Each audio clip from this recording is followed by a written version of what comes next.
meeting. The Finance and Administration Committee, it is Monday, March 13th, 2 p.m. and all board members are here. Do you want to start over? Is that okay? Okay.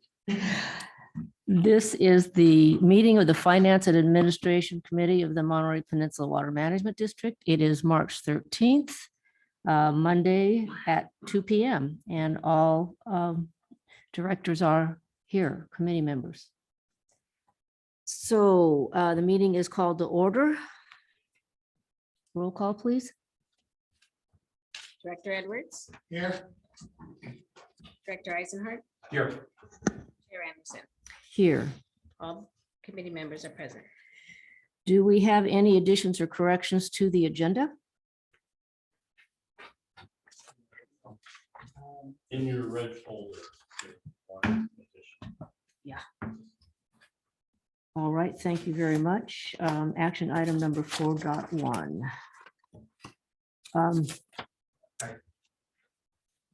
I did have a question about protocols and something new. So when is it appropriate to talk about an addition to agenda not for this meeting? And the issue is, if I can state it. Director Eisenhart, that would be the last item on the agenda after item 7, suggested items for future agendas. And if it's a different committee or the full board, then just contact the chair or vice chair and say, hey, I'd like to get something added. Or contact me and say you'd like to have something added.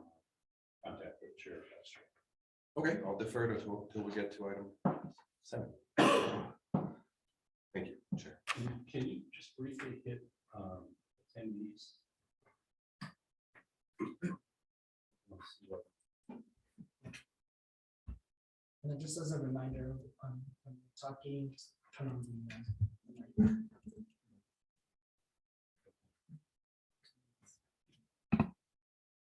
So that was one of the concerns that was raised in hybrid meetings at the city of Carmel.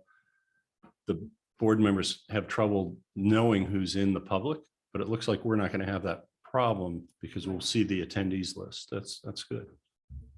We can. Yeah, barely. You gotta have really good eyes. I don't, Yeah. and I don't have my glasses yet since my eye surgery. So I'm getting them today and I'll be able to read that. Yeah. Okay. So there's no members of the public. And the first item is the adoption of the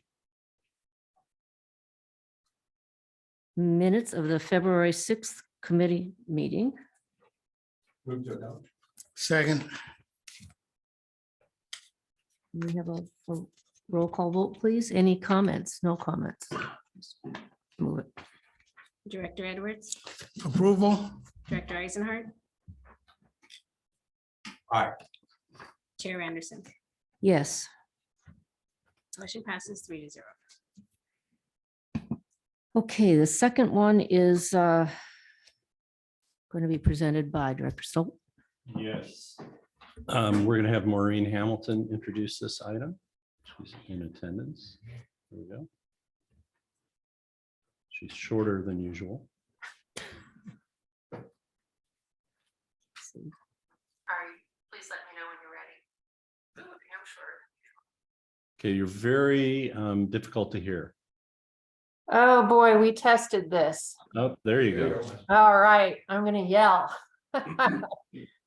Good afternoon. I'm here to request that the committee recommend that the board approve a contract in the amount of $119,200 with Montgomery and Associates to do modeling for an additional off-channel storage. So I'm going to step it back a little bit. I apologize, Director Edwards. I know you just heard this. Beginning in 1995, The district has held a water right permit for 24,000 acre feet to be diverted from the Carmel River to what at the time was the new Los Padres Dam project. Unfortunately, in 1995, the project was voted down by the public. Subsequently, in 2007 and 2011, the district applied to cleave a certain amount off of that permit for use at the ASR projects, the first phase Santa Margarita and the second phase at the middle school. What's remaining to the unused permit is 18,674 acre feet a year of potential diversion. Now, with any water right permit, you have certain conditions. We only divert when the flows in the Carmel River are sufficient to be beneficial to the endangered species. You need to be diligently pursuing use of that water, and you have a certain time frame in which to do it. In 2020, the State Water Board sent the district a letter asking what our intentions were with this unused portion of the water right. The district staff had been evaluating several projects, so we compiled that list of projects and prioritized them. Also in 2020, the board directed staff to respond to the State Water Board that we would apply for a permit extension for the unused portion, which staff did, and I believe the time frame is 15 years. The top priority project will involve production from the Carmel River, conveyance to a storage point, and right now we believe that storage would be ASR wells that are a little closer to the Carmel River than the Seaside Groundwater Basin in what's called the Trulorcitos watershed. Montgomery and Associates would do modeling for the river to determine about how much water they think we could regularly get off, as well as do hydrogeological modeling, or excuse me, framework and cross sections, which would feed into modeling for the ASR end of the project in terms of the well size and the potential sites that we would have to store the water. The water would subsequently be recovered in the dry season. The contract would be done on a time and materials basis with a not to exceed amount. And again, is being requested because we want to keep this permit alive. Does the committee have any questions?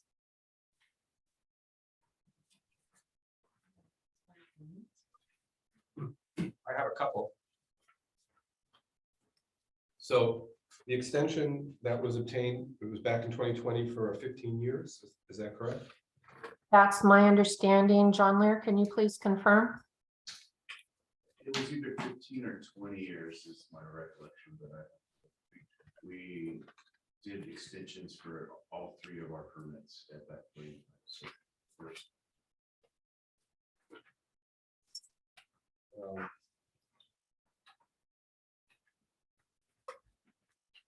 And if you will forgive my ignorance, so you started talking about hydrogeological modeling, and then you corrected yourself, and I see it here on the bullet, page 2, framework and cross sections, and I just don't, I'm so sorry, I just don't know what that means. Could you help me understand framework and cross sections? You're not alone in that. We have a wonderful hydrogeologist sitting in front of you who I will happily punt that question to. Yeah, the hydrogeologic framework is speaking to the three-dimensional arrangement of the sub-earth and the different units and the way that they are stacked on each other and faulted against each other, because that will affect how the earth can receive and store the water. And so you have to create that framework model and then give it aquifer properties, and then you can go and numerically.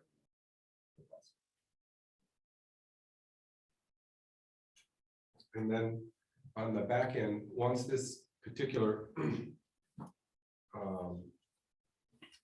modeling is completed, so once the Montgomery completes the study, just so I know what's the next step. Yeah, John, See, oops.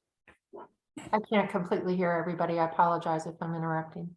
yeah. So there is a substantial risk it may sit on a shelf for a number of years. What we've been trying to do is kind of validate the theory that we can inject and store water in this piece of the aquifer.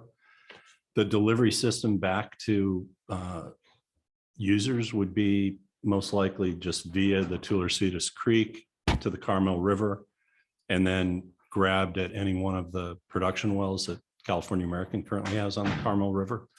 That's the theory. There would be losses, which we haven't fully modeled yet, and we don't know what that would look like. But it could also become, if proven out, it would be a viable additional increment of water for the water supply. And so, as we continue to sit in this mode where if Pure Water Monterey expansion comes online, we are convinced there's more than enough water for all uses for 30 plus years. Cal-Am will contend that there's not.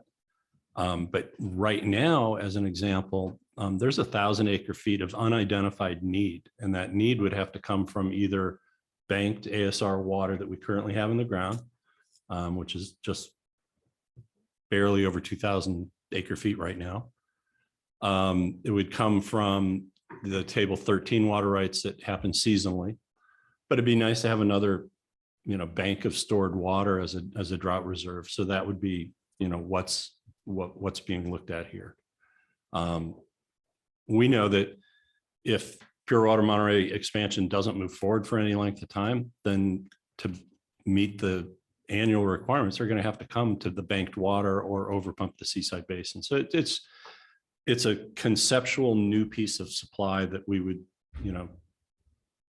cost out the infrastructure and add to it. But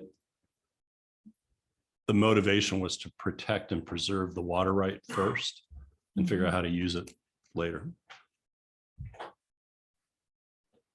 I can add that if your question was also to what would be the next technical steps in the process of that, it would be to go out and install some wells and do some testing of those wells and make sure that it was feasible in that way. So that this is the first pass to see if it's even conceptually feasible. Then you would go prove, is it physically able to do this, what we've modeled it, and then it would be to start, as Dave said, design and costing out cost per acre foot of water. We have, if everything looked green on the project, do we have any idea what infrastructure to complete the project would cost out? Not really. You'd have to run a pipeline up to this area from existing extraction wells and then injection wells. We could probably come up with a reasonable facsimile because we've done so much pipeline with the parallel pipeline and injection wells recently. But chances are that even with proof of principle, if we're bringing Pure Water Monterey online, I'm not sure we would want to undertake the infrastructure in support of this project. So. Any questions? No, I heard it last Monday, Oh. but I got concerns about it. The news that we just got, what that is, that's $3 million Yep. or $6 million. If it's twice a year or whatever, No, it's once a year, 3.4. or 3.4. Mhm. And I got a little concerned about that. But keeping these permits, when do the expiration date for the extension goes? Well, it is either 15 or 20 years because it was based on the process of a water right is you apply for one, you get given a water right, and then you have a term to demonstrate use of it, and then you move into perfecting the water right. And once the water right is perfected, you have it. But you would need to build the infrastructure and show that you could operate the infrastructure, and then be ready to move into the perfection of the water right. So it's 15 years, but you would need to make pretty good progress So towards something. how much progress have we? This would be the first step to just see if it was feasible. But then if, as Maureen said, if we didn't start moving, we run a chance that they could say, we sent you a letter in 2020 and you haven't done anything. So we're going to move this into a revocation hearing. Okay, put it in a staff report for the board member. That's what I was looking for Okay. right there. We need to move on this just to keep the water right. Yeah. That's the only reason I would go for it now, is we need to keep the water right, put it in the staff report so we all can understand it. Thank you. So I will do that. I have a question about what you were just saying, Dave. So nothing's built here. I don't know where this is. I can't see. How far away is this? This is Yeah, if you this go, little spot map is. yeah, I'm not sure what the graphic was. Do you have that? But this would be to the north of Carmel Valley Road. Is that where the Turlositos Creek is? Yeah. It And it's is. got the reservoir is on here, Tulorcitos Reservoir, which, Yeah, so the map that got included in the staff notes. Let's just see if we can give you a perspective. It's northeast of Carmel Valley, it's east of Carmel Valley, northeast of down, the, northeast. yeah, the cute downtown area. Okay, thank you. Well, my question is, if there's no infrastructure built here at this time, I can certainly understand why you'd want to keep the water rights active. But theoretically, let's say we wanted to bank another, let's say 2,000 acre feet. Can we do that also in the seaside aquifer? With Yeah, that we have, Yeah, our capacity limits, and we kind of went through those at a board meeting. It's whether or Okay. not it's a fiction that the Monterey pipeline can be made available, or that it's truly not available. okay, Are all 4 of the injection wells wells. available, which they're currently not. Mhm. We already could have done probably another 500 to 600 acre feet this current year, if everything was available when it was needed to be. The best we've ever done was 2017, which was 2,345 Yeah. acre feet of injection. But with fewer constraints, so, as an example, additional well capacity in the valley, additional pipeline capacity, you could get more water in here in the Seaside Basin. But this would be, just a completely different location. Yeah. And it has to be, a receptive aquifer where there's the capacity to absorb flows. The attractiveness to this is you could use an all natural delivery system. And it could be that the deliveries end up being not for potable supply, but for environmental flows, augmentation Mhm. in the summer months or something like that. But, just getting to the point of determining how much water could be put in, we would have to actually make this project before, we would have to have discussions with private property owners who graze livestock Mhm. that may not really want to help.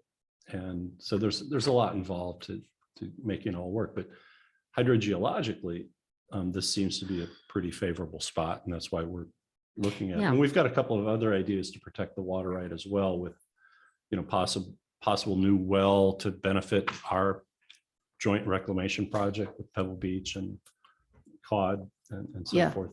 But I don't think it's just a slam dunk to say we could get another 2,000 acre feet in the Seaside Basin because of these constraints that we have. Understood. Yeah. I'm just wondering if we were gonna have to build wells in this area, then it seems like we could build wells in the Seaside area with the same money. Could, yeah. And but having extra waters wherever you can get it seems like a great idea. Any other questions? I think just one. Thank you, Chair.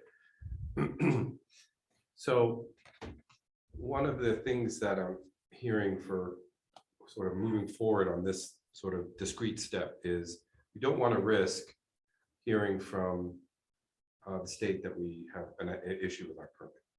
Are there any, but the other sort of side of this is, I'm also hearing, is this particular water right something that's worth holding on to if the expansion happens? And as to the first one, is there a predictor here that we could know when we're going to get a tap on the shoulder regarding the progress on our Yeah, yes and no. So there's a water right on the Salinas River that County Water Resources Agency has. It's called 11043, and they got scheduled for a revocation hearing in probably 7 years ago now, thereabouts. And they said, oh, wait, we intend to do something with this water right. Well, it's a water right that got issued, I think, in the 60s, that they had not developed any plan to use. And so in order to avoid revocation, they came up with a massive plan that included, we'll identify projects by July 1 of next year. We'll do the environmental work by July 1 of the following year, so forth and so on. It was originally 168,000 acre feet of right. And the state said, okay, we'll come talk to you. We won't revoke it.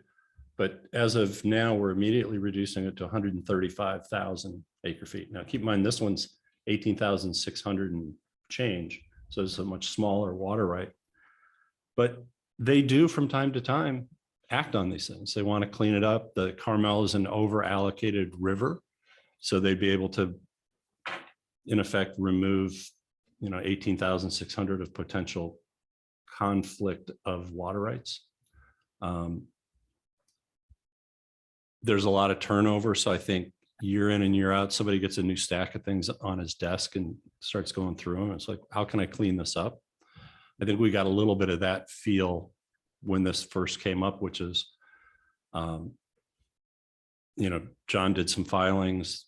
We're very compliant, but the next step could be some guy in Sacramento cleaning up his desk, going, let's get rid of this thing. So I know in the county's case, they managed to not have the 135,000 acre feet revoked, but they immediately didn't stick to their timeline of identifying projects and doing EIRs and identifying funding sources.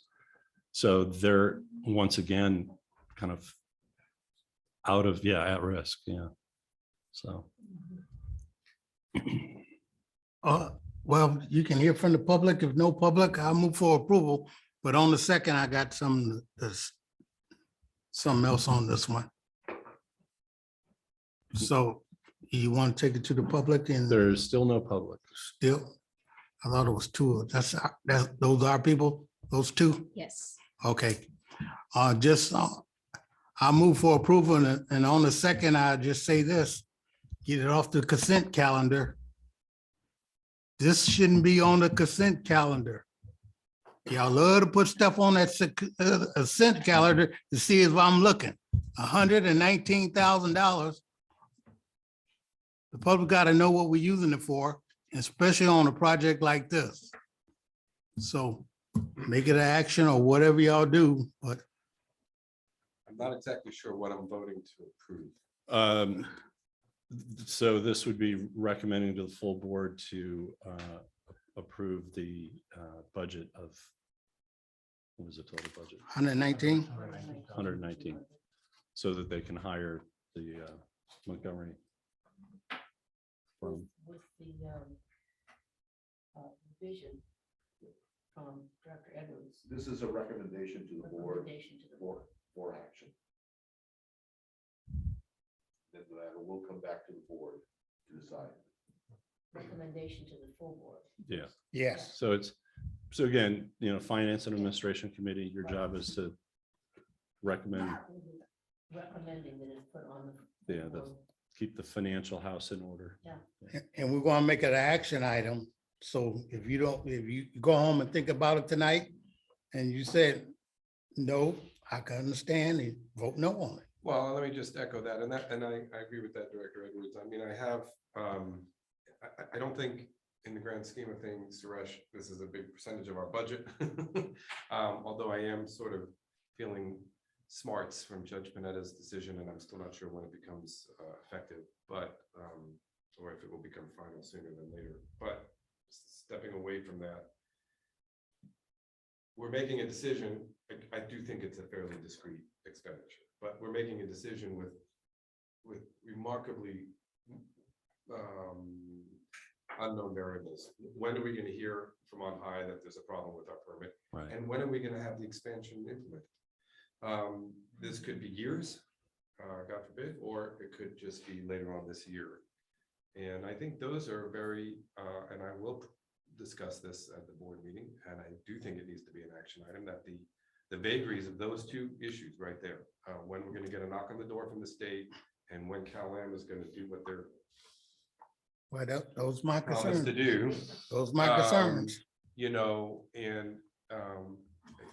I would have a lot less concern if it wasn't a six-figure number. I do realize it's a low six-figure number, and it is a discrete amount. I guess I would ask, Suresh, from a purely budgetary point of view, is this a flea on the pimple of the butt of this, budget, annual budget, or how would you describe it? Yeah, so about $80,000 of this project was already budgeted in the original budget. The other 39,000 is going to come through a mid-year budget adjustment. If So I may, Peter? it was all budgeted this year. We are just taking it, it's coming from two different line items. Yeah, Okay, that's, can correct it. All right, well, Sorry.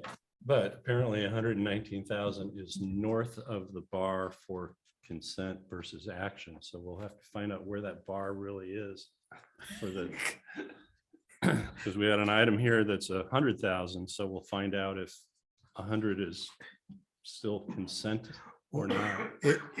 Probably not, based on where I see. is the seeing Fort Ord things wells, going. if it's the Fort Ord well, we talked about that one. Yeah. Publicly a couple of times, so that one I'm ready for consent. This one. Yeah. People ought to know about. well, subject to Director Edwards' motion,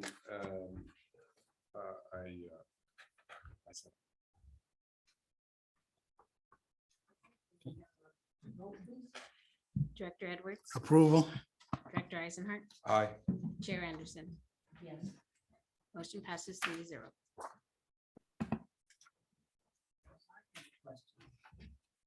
Why wait for my chair? It's the, First grader here. yeah, I used to have a problem with them too. Is it? Oh, in the back. first lever, so down in the, yeah, right hand towards the back. Oh, But yet, it's probably easier to give it a little, stand up so that it can, push it down, No, pull it out. Pull it up. not the first level. Maybe I got the. No, that's the back. go. I can help you Yep. with that, Mike. You probably think Joel will go over there and raise it for you. Well, this is what I was using. It's stuff. Ah, there it is. There it is, the third one. Thank you very much. Mine's closer. It's not the same. One size fits all. Mine has a post lever that makes. Oh, you have three. All right. Yes. That was better. Thank you. So we on item number 3. Well, on 3, and I'm just gotta find it. Okay, declaration of surplus assets. Yeah, so this item is to declare the surplus items for disposal in accordance with the district's policy adopted by the board in 2003. We basically have to come to the board and declare assets that are surplus, that are of no use or no value, and then basically dispose them appropriately. So all of these equipments were basically from the AV room upgrade behind me. All of those old equipments are of no longer use and do not have any value at all. And so basically we'd be just disposing them. There is a last item on there, which is a large size plotter scanner, and that is of no use at all. I can't say of no value, but definitely of no use because of the updated software and the firmwares required. So it does not work with the existing computer systems anymore. So all of those items that are listed will be basically disposed. I like the wander tongue encoder. So strange. They've got some Think strange so? names, yes. Yeah. Does anybody ever come and get these from someplace? They're donated. No, basically what we have to do is we have to take it to the dump and basically do the Okay. e-waste. Yeah. Yeah. Thank you. Okay. Any questions? None. None. Okay, can I have a motion, please? I move to approve. Second. Okay.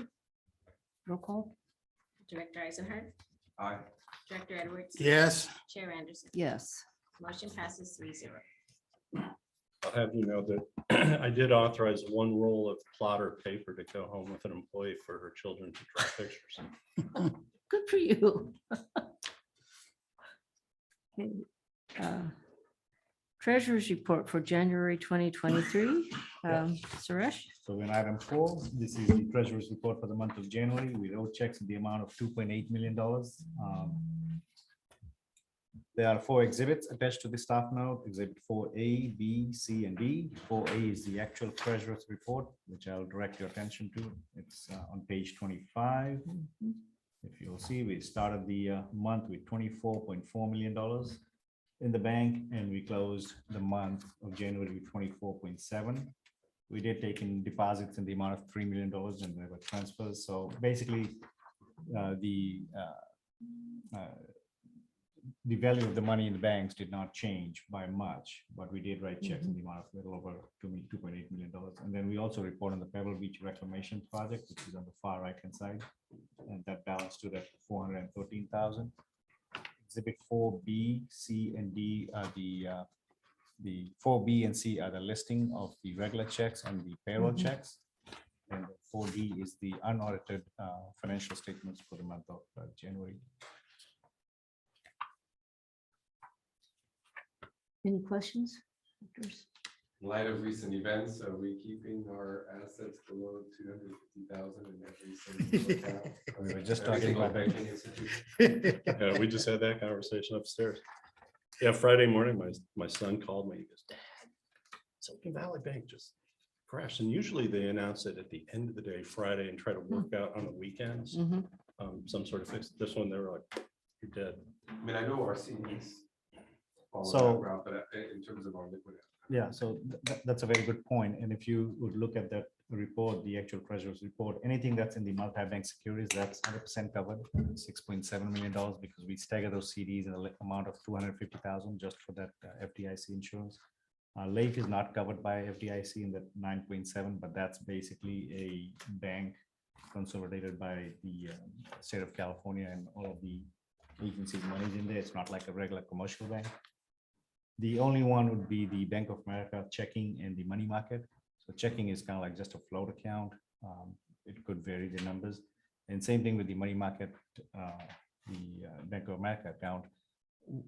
Generally won't have a large number in there, but if we have to cover our balances, then we basically transfer some monies in and out. So those are the only 2 accounts I see would be of risk. And You see it- them at risk? No, I'm saying if the banks. Technically, If were they they're were, over sorry. 250, Right, they are over 250,000. But it's not a regional bank. Yeah. Yeah, and Leif is very conservative in their investment philosophy, which is why we earn so little there. But at least, you know, they're not taking Safe. risks. Safe. Mhm. Hey, I don't know how y'all will bring that out in the public that we are all right, that we are okay. Whatever we do from now on, we need to be as transparent as possible and tell the public that we're solvent. Because after the taxpayers, they're gonna be looking at us. And my goal is to keep moving forward. Don't let it slow me down, but move forward. But we telling the public, we all right what we're doing, because I know the big questions are gonna be hitting us pretty soon. Yeah, and we will discuss that in closed session on next Monday. We've got a couple of ideas for the district that, and we may take a near-term financial hit to do some of this cleanup work that we're talking about. But, we'll talk about that in closed session. Okay, Okay. If there's no questions about the motion. You don't need a motion. Oh, this is a recommendation. Proceed. Thank you.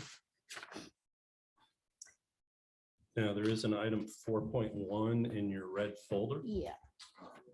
and Mr. Hampson And Thomas, both and online. Thomas are both available, so. This is, yeah.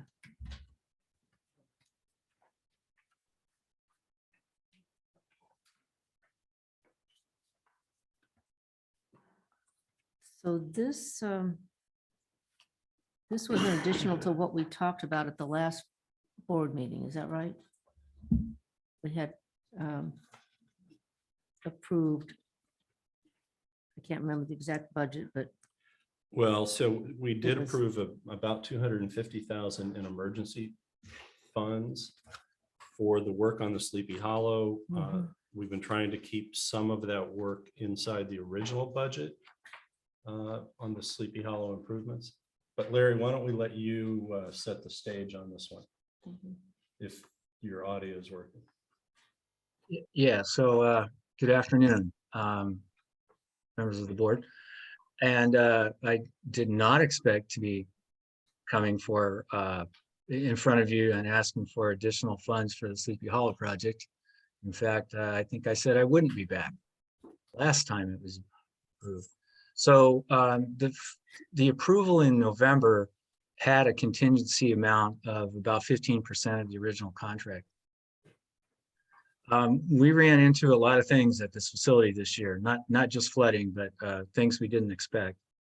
And I've listed those unforeseen conditions and what we had to do to deal with those unforeseen conditions to keep the project moving.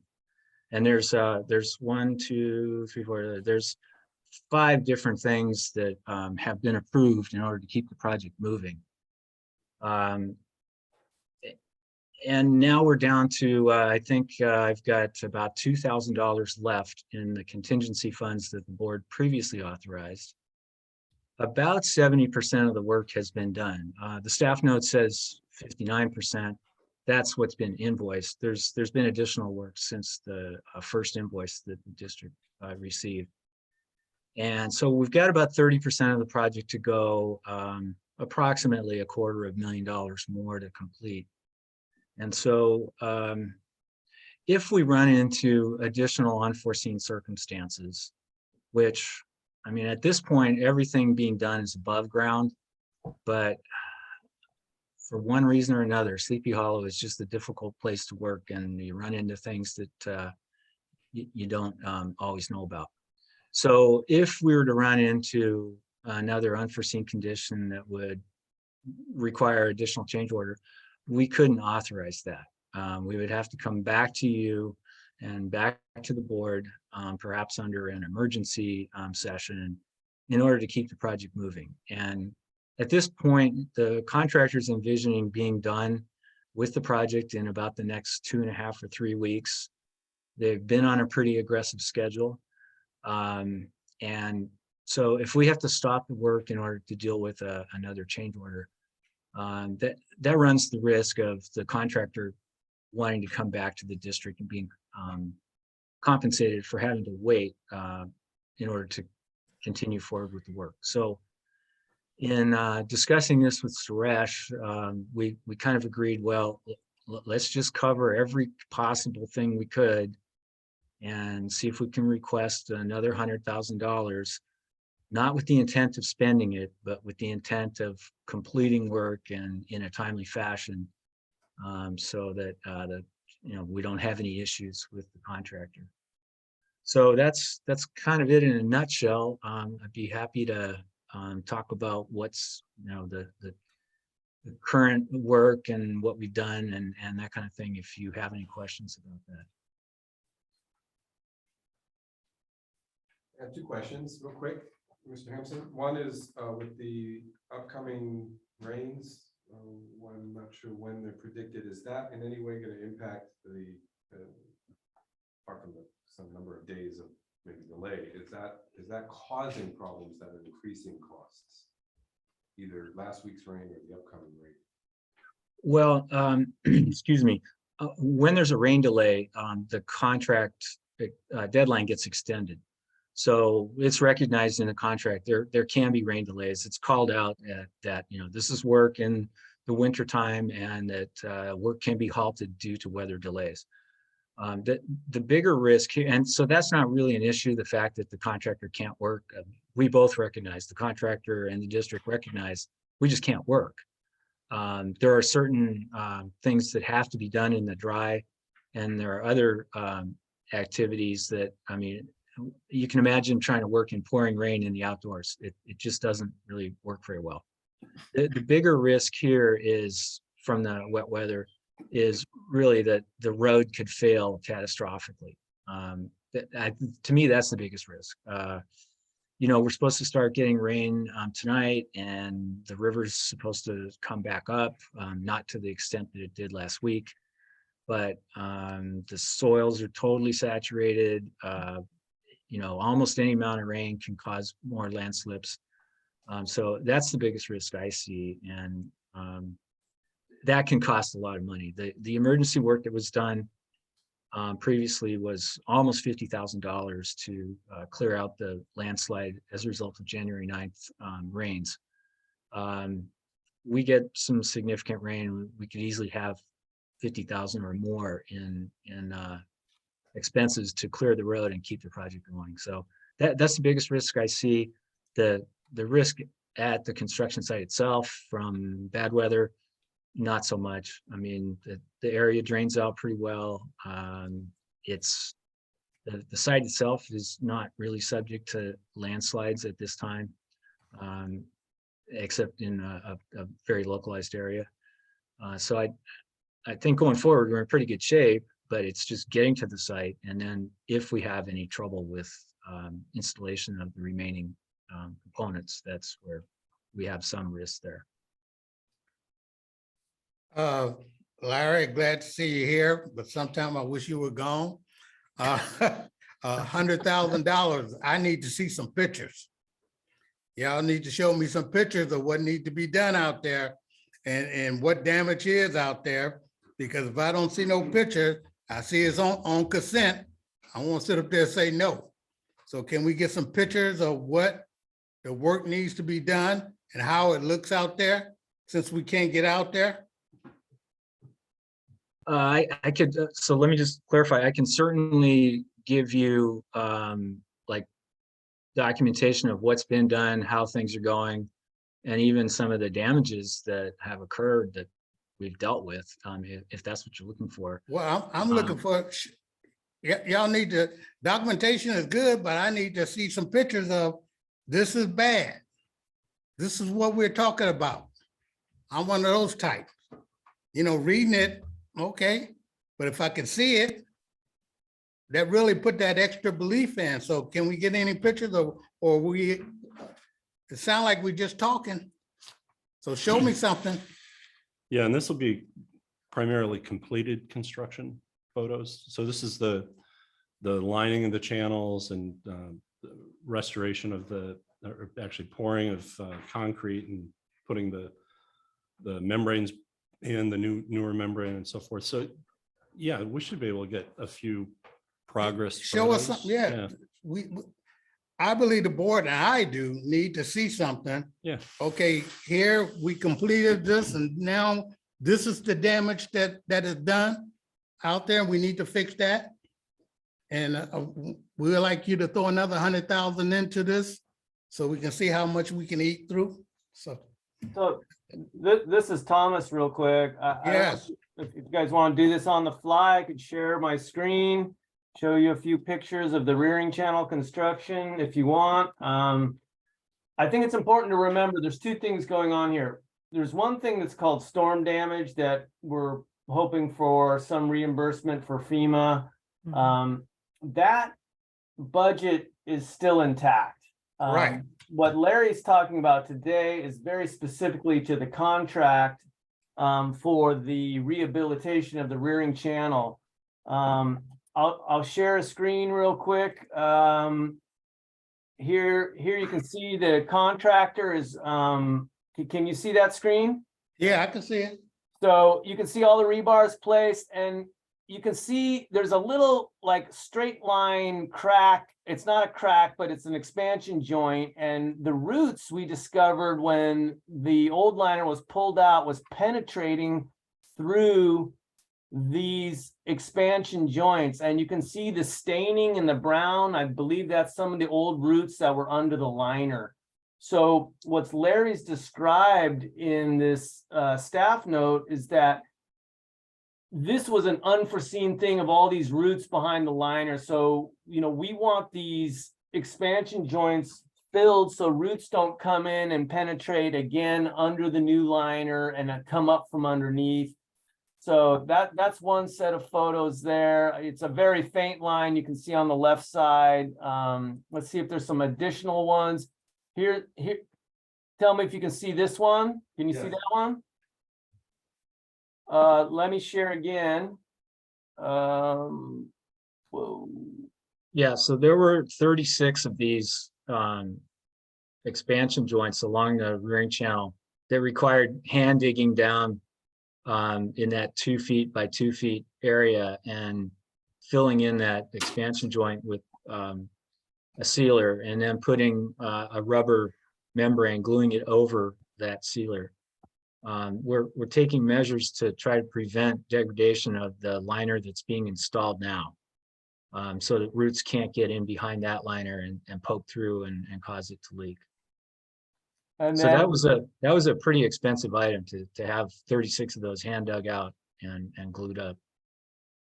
and then I believe, well, actually, this might be a separate part, but there was also a drain that we has to be connected at the bottom end of the rearing channel that had to be kind of diverted because it couldn't be pushed through and connected to the existing section of drain that was under some concrete. Then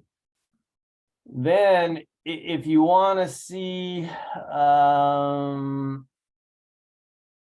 road damage, now this is the separate, now this is the $250,000 item that, you know, we're not quite sure what we're going to get. This is the road damage from the January 9th event. Yeah, so let's hold on this stuff because Thomas, we're going to bring back the FEMA and OES funding once we start receiving monies. Right. So it probably won't be this month. It may be as soon as next month.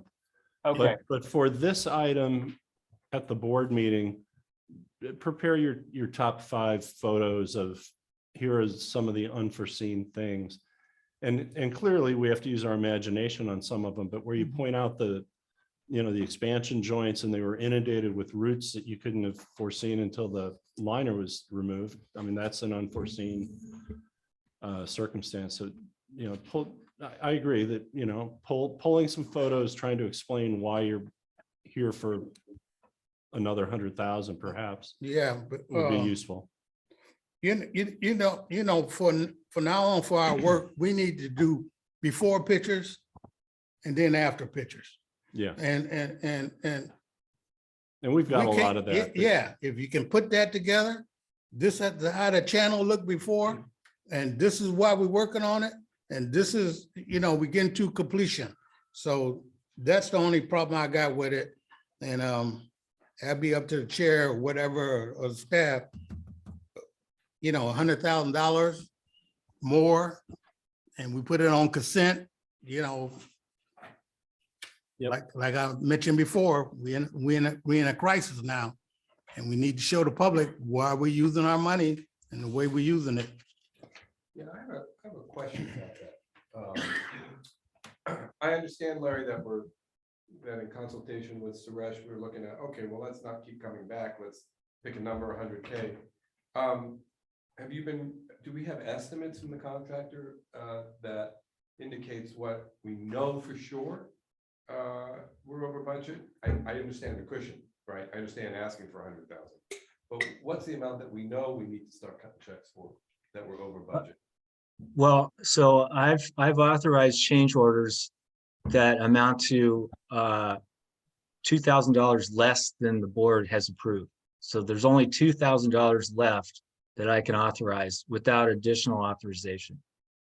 So yeah, we've got all of the estimates for those 5 change orders that I've listed. And that brings us to within $2,000 of what the board previously authorized. Right. So this request would be to authorize any additional work that we don't know yet and we don't know the cost of. This would be any future change orders after the board meeting. Yeah, this is just a placeholder of funds, as Larry had said. All of the change orders that we've worked through up until now only leaves us about $2,000 in the contract. Yeah, no, but I get, Director Eisenhardt's got a good point. If we say that there's still 30% of the project remaining to be completed, do we have any sense of budget for, what's being presented here is we could actually potentially end up only $2,000 short and not need any of the 100, but we're anticipating we do need some of the 100. What information do we have?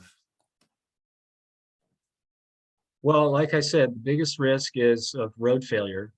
And we've already budgeted money under the emergencies for road debris removal. That's been completed. So, at this point, we only have, I think, about $10,000 under that emergency authorization for contingencies. So, for instance, if the road slides out this week, we stop work and we wait until there's a resolution of, where do we get funds to clear the road? So this is funding for emergency situations and things that we can't anticipate. Larry, did you use money from this project budget for the road clearing already? No. Okay, so the authorized emergency funding is what went to clear the road, and then Simona is going to get us some of that back from FEMA, hopefully, to reimburse ourselves. Well, that and the debris that came down next to the rearing channel, yes. Yeah. So Gotcha. this isn't the section of the road that's Cal-Am's, that's someplace else. Yeah, no, it Where is. we are. Yeah, it's our in-holding or right away, but it's their road. And so we pay for it? Typically, we're supposed to share, but sometimes we want that road reopened now, and they're like, we'll reopen it whenever. But they'll still pay for it whenever? I don't know. Have they No, ever? That's not Yeah. the arrangement. The arrangement is, Cal-Am will clear it at their own pace. Yeah. And we need to access the property. So Oh. we haven't gone to them for reimbursement. So they've And they have, they see. came in after the fires and they put erosion control chain link fence style Mhm. on the hillside. They spent a pretty penny, several hundreds of thousands of that was dollars. $1 million project. for $1 million putting the chain up, project, yep. yeah. Yeah, I think we saw some of that when we went out to tour. Yeah. Yeah, I should note here, Cal-Am most recently said they would like to share in the cost 50-50 of the road maintenance. And Cal-Am's most recent maintenance project was they wanted the district to share in a $27,000 bill. And the district said, well, we can authorize 10,000. And so Cal-Am said, okay, well, we'll pay the rest.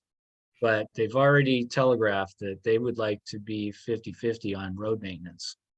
My opinion is that this needs to be discussed between MPWMD, Cal-Am, PG&E, and perhaps even the landowner that has access across that road to his property, the Dormady family. There needs to be a discussion about what is, who's going to pay for what and when. That, in the current agreement, it just says we're going to share costs, like Dave said. Didn't give a formula. It's pretty clear this road needs constant maintenance, and right now it's ad hoc. It's whoever needs to get into use the road does the clearing, basically. And that's not really a good way to manage that road. I could get behind that. I mean, at least for no other reason, budgeting purposes, although it depends on the level of problems with the road, and also not having to deal with quibbling, right? Yeah, and the quibbling is there because when Chris Cook approached me about the sharing the 27,000, I said, well, why don't you just make sure that the bill's not going to be more than 20, and then we can split 50-50, we can do 10. But I mentioned to him that they've got road requirements past our facility. And Dormady, it's way past our facility. And so trying to get cost sharing based on, we don't want to participate in keeping the road open all the way to Dormady's property. PG&E goes beyond our facility.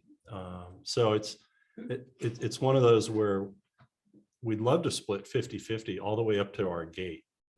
And after that, not so much. I think we need a negotiator appointed to do this. If only somebody was a litigator. Oh, that's right. Hey, 100,000 is a lot. Because I see we put 96.5 and they unused close to 96.5 or whatever. So the 100,000 is a lot, but if y'all feel that what it takes, but I don't believe in using all of it. Yeah, exactly. We need to start bringing something back. Because we approve 100,000, that don't mean we use 100,000 in contingencies. So we need to start bringing, staff just need to know when to cut it off and tell those contractors. I don't think so.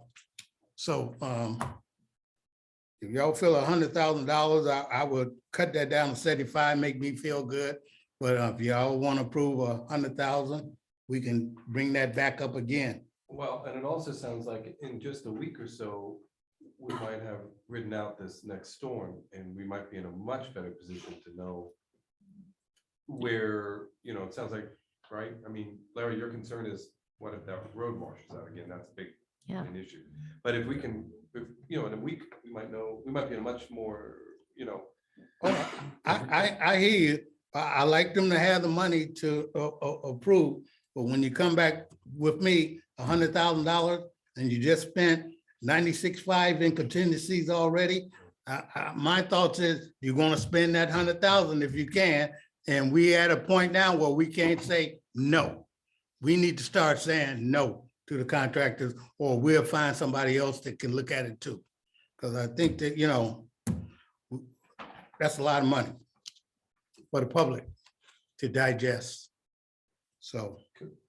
But it is a classic case of it's an active construction project. We'd like to get it finished and buttoned up. Y'all know I like to get it finished and buttoned up because I hate for y'all keep coming back. So my goal. Well, we have so much invested in it already. I mean, Yeah. is it possible maybe what we could do is bring this back next month? I mean, after authorizing today, and just at a minimum, we've ridden out the storm by then. And we hopefully can have a detailed update maybe from Larry about where we are from the 30%, are we down to 20% to completion? And if we start really getting a sense that, you know, we're doing okay. Well, I think what we'd be doing is asking the board to authorize the full 100,000 and basically telling staff, don't spend it, which is not as strong a control as Well, metering that money out. in I little wouldn't dribs and mind drabs. seeing them spend up to 50,000. Yeah. But 100,000 and the contractor know that it's $100,000 more that I can get. I'm gonna try to get Yeah. it. That's why I hate to put contingency on this stuff, but y'all talk me into it. But Yeah, y'all good at talking? me The into it? key thing we're trying to accomplish here is to not stop work. Well, I don't want it to Which- stop. That's why I said, yeah. but they come back in with these big numbers like $100,000. And next thing you know, we using $100,000. And I feel we shouldn't have to. You know, because they know they got it. We're going to use it. So that's my thoughts, but I'm ready to approve it. Y'all need it. Surprise me, bring me back 25,000. Well, I think we'll bring in an update I Okay. would at the like, next meeting as well. that would be my amendment to the motion. I would move to approve it, but I would. Make the motion, I'll second it for you. I would move that we approve the $100,000 contingency, subject to a real nuts and bolts update on where we are at the next finance administration meeting in terms of course, if the storm caused us any headaches, and then secondarily, you know, what's left on the project. We're Yeah. 30% now. Yeah, because I think we established there's not a clean budget for Mhm. where this money's gonna I get it. go. I Yeah, get it. I'll second that. so we'll develop one. I actually had one more question. Go ahead. for Larry. Go ahead. It's okay. It's We did okay. that. It's We can- it's okay. I want to ask a question about, it's the unforeseen condition number one, the root penetration in the liner, in the expand, they look like expansion joints, but whatever they were, seams of some sort between parts of the wall. Have you used that technique before to keep the roots out? Is it plastic? Is it something that's has some kind of a? It's an elastomeric. So what it is, there was supposed to be a filler placed with the original construction, and it was never placed. So there were 1/2-inch gaps along the entire channel, 36 of these expansion joints along the channel that didn't have any filler. So what was put in is an elastomeric sealant. Elastomeric sealant, it's a waterproof sealant, long-lasting rubber type of sealant. And if the expansion joints are so that when the concrete gets cold or hot, it can contract. This elastomeric sealer then expands and contracts with the movement of the concrete. And it fills up the entire negative space between each section. Correct. Yeah. Yeah. And plus, there's a rubber liner that's placed on both sides of the channel now. That's been tacked on. It's like an 1/8 inch thick rubber liner on the outside and inside of the walls. And Has it's a double- glued in some way with this elastomeric stuff? It's glued onto the concrete. So with concrete adhesive glue. And so it's kind of a double protection. My against- question is, who is responsible for not putting in the sealer in the first place? That's kind of a big omission. Well, that would have been the original contractor in 1997, and somebody didn't catch it, basically. Yeah. That is a shame. 'Cause it's like that could have been foreseen. Well, I'm glad you found something new to use. I was just curious. Of course, the roots are going to find their way in something like that. That's what they do. Thank you. Appreciate it.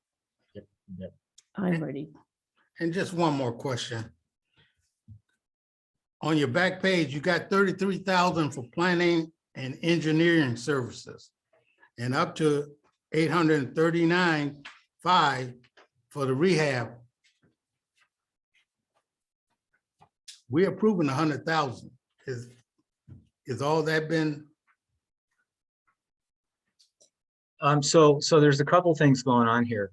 Yes, Originally, the budget for the project, including engineering services and construction of the rehab project, was 750,000. So Right. in November, it was recognized that there was going to be more money spent on the project than had been budgeted, and that there would need to be a mid-year budget adjustment. right. So with the $100,000, that's going to bring the total up to 872,500. So we got 33,000 for planning and engineering. I don't expect that that's actually going to be all used. I mean, we're running about maybe $500 to $1,000 a month in consultant help for this project. So what you're seeing is the budget would increase from 750 that was adopted in July of last year. It would go up to a total of 872,500 for the entire fiscal year. So that's really to account for the previously approved funds plus the new funds that would be approved for contingency funds. Okay, because I'm trying to think back because I brought this up before. I think we made an adjustment to that and we heard something about $1 million. That's supposed to be coming back. Are we digging into that $1 million on this? I thought we did, but y'all correct me if I'm wrong. So when this came back, I remember we were talking about that $1 million that we, and I sort of like brought up, we budgeting a lot of stuff, mid-year review coming around, and that $1 million is going to be ate up. And I think we ate that $1 million up, so I don't expect any surpluses or anything. Well, the good news is you're going to see some surpluses. Okay, Yeah, we got the million, it was $1.5 million, and we banked that. okay, And then with a couple of shifts in project work and a couple of things that just aren't going to get done, the mid-year budget is looking favorable, which is good given the events of last week. yeah, because I may not be counting it, but I'm counting, I'm hearing these little things and little things, mid-year review coming up at this next meeting. And I want to hear those numbers and, you know, get it all in now because I don't want to see the next one, oh, well, we got to spend this and got to make another adjustment. So here it is. Oh, that's all I got, Chair. Well, we'll touch on that one in item 7, which we're almost to, because 5 and 6 are informational only, unless you saw something that you have a question on. Then we would move Do we to take action on this item? Oh, we have to take action, that's right. You have a motion and a second already. Yeah, Yes, Director Eisenhart, Aye. Director Edwards, aye. Chair Anderson. Yes. Motion passes 3-0.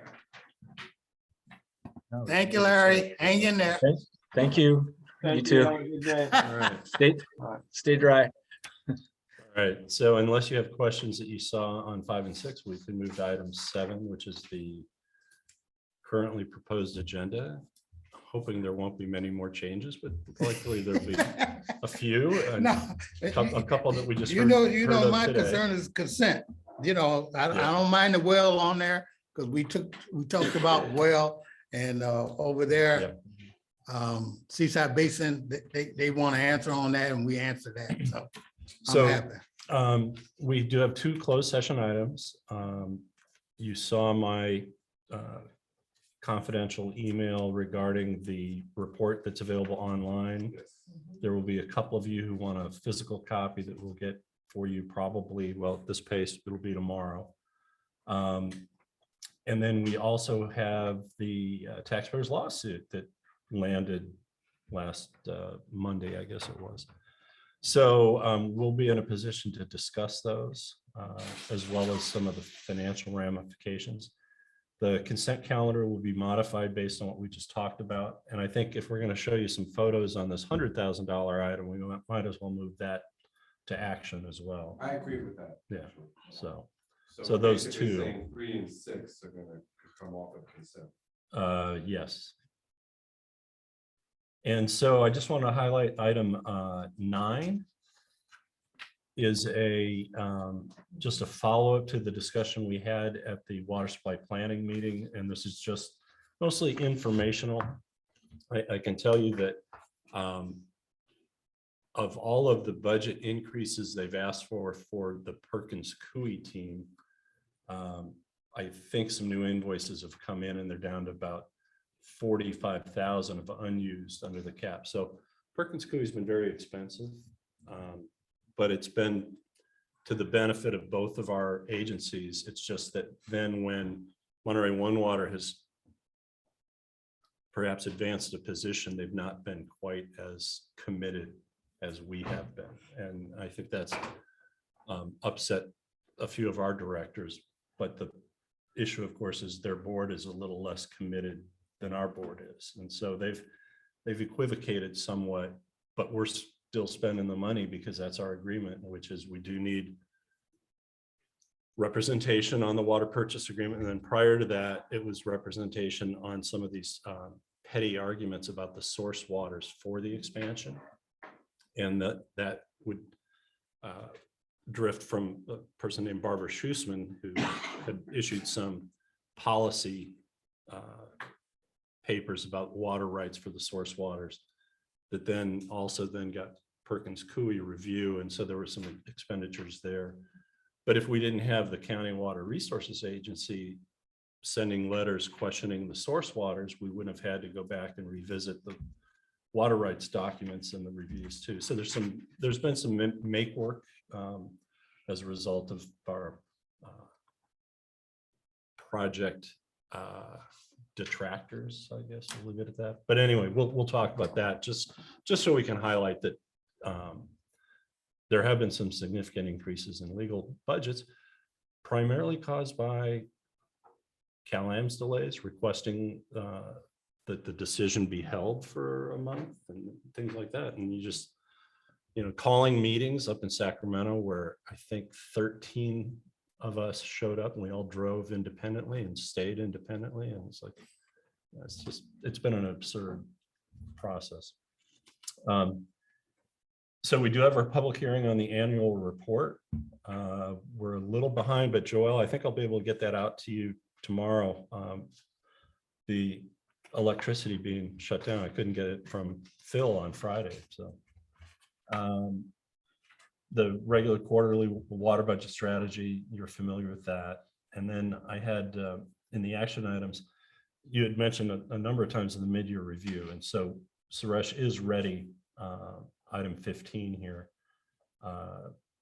which will probably be item 17 by the time. Well, no, the numbering will just change, but it'll be the same number of items. And then you do have a legislative advocacy plan that was recommended for approval by LegCom last week. But the mid-year budget review, as we've stated, we will address the taxpayers' lawsuit. I think we've affirmed at this point that the current year collections are protected. Those are fixed. Those are fixed. And there's been no request for a refund. Right. So Has that ship sailed? The refund request? Yeah. I believe so, because it wasn't a remedy that was sought by the plaintiffs here. It was, our concern now is if we go into appeal and continue to collect next year, you may get public requests for refunds. People may pay under protest. Yeah, and so that's the one forward looking that we're going to have to contemplate. But for the current mid-year budget review, we don't see any shortfall. So basically we collect about 60% in December, 35% in April, and 5% kind of trickles in. The district set its budget and transmitted that to the county last year. In August. The county set the tax roll. The county is the one that collects and then reimburses us. So that is a fixed amount that was put on the tax roll. That's not a question. And there's no contention in the lawsuit that there should be a disgorgement of funds. Prospective. Right. Is there a judgment? There's a process that you can pay under protest, but nobody has. And so going into next year's budget, so we'll do a budget workshop in May, in May, prior to adoption of the final in June. And we very likely will prepare a budget based on both assumptions, with and without, or with a refund account type of thing, which means we're just basically going to take that money out. The user fee has been growing, and there'll be another year of rate increases. And so it, contrary to Judge Panetta's decision, it was a little bit like the old Clinton discussion. It depends what your definition of is. This one, she went into great length of what your definition of available is. And in her mind, when we took the 2 surcharges off the bill and replaced it with the user fee, that was a discretionary action that could have just as easily been to apply all the user fee to the water supply charge.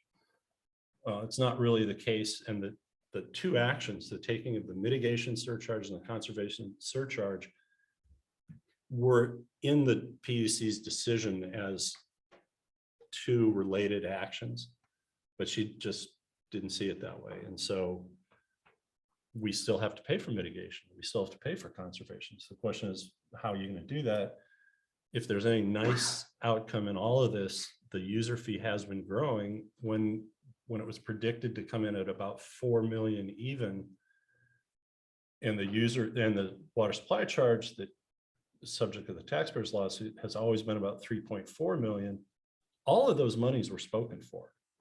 But now the user fee is creeping up to 5.8 million. So we've almost gotten ourselves in a position where, with sensible budgeting, the fact that it's now at 5.8, maybe we don't put as much money aside for OPEB and for PERS that we've been doing to be conservative. I think we can both grow out of this loss over a couple of years, and then make decisions about what our priorities are. But we're also spending less on water supply projects beginning in about a year. Once if we get to the actual construction of pure water expansion, that's going to be funded through the WIFIA loan and through water rates. And so it's all just these upfront costs that we've been paying for that hopefully will come to an end. So I think we're going to get through it. We've now got a term sheet on the refinancing of the Mechanics Bank loan, and it might be smarter to just pay it off. So that would be a short-term hit on top of this taxpayer hit. But after it's over and we absorb it, as Suresh mentioned earlier, we've got 20 million in the bank. So we can probably do it. So we're going to present all of that to you as options for the next year's budget. But for mid-year budget here, the answer is going to be there's no impact of either of these. So I mean, it's relatively good news. I did tell the press, I don't know if it got in it, but the health of the district is not at risk. Financial health of the district's not at risk. We need to put that out there. That's what I like to hear. We need to let the public know that we're all right. So that's why I keep saying, keep things transparent as possible. So good job. I'm glad we got discussion. Yeah. And those are, that's it on the agenda, but as I said, we'll move things around because of the 2 action items. So that's it. So I have a couple of items. Oh, yeah. Items, future meetings. So so one item I have was Judge Panetta's ruling, what are some of the impacts, but it sounds like, I think on budget, it sounds like we'll get sort of, In the closed that's gonna session, get dialed in. in the closed session, we're going to talk about both process and substance and alternatives. Yep. Second item, so I'm happy to leave that alone. It sounds like we're doing the Sleepy Hollow rehabilitation project update in the next meeting, part of what we voted on, that I just want to make sure it gets on the agenda. The third thing, though, that came up for me listening to Larry was, is this silly? Do we think it's silly to try to get into a workable and enforceable agreement with on the road. On the access road? Yeah, it's interesting because it's encapsulated in the lease that we have. So we've got is it $1 or $5? $1 a year. $1 a year. So $5 for 5 years lease for the in-holding. In it, it's got some very cryptic language about road maintenance and just maintaining in general. And it actually assigns the duties of determining if something should be done to Cal-Am. And so we're always raising our hand going, hey, you need to do something. And that's why I think Larry portrayed it, that they will do it on their time, but if their time doesn't match our time, then we just do it. Well, number one, and then number two, contribution. Right, and that's the problem I described earlier, which is, you know, how many miles of road do we want to really get in on when we're the first gate?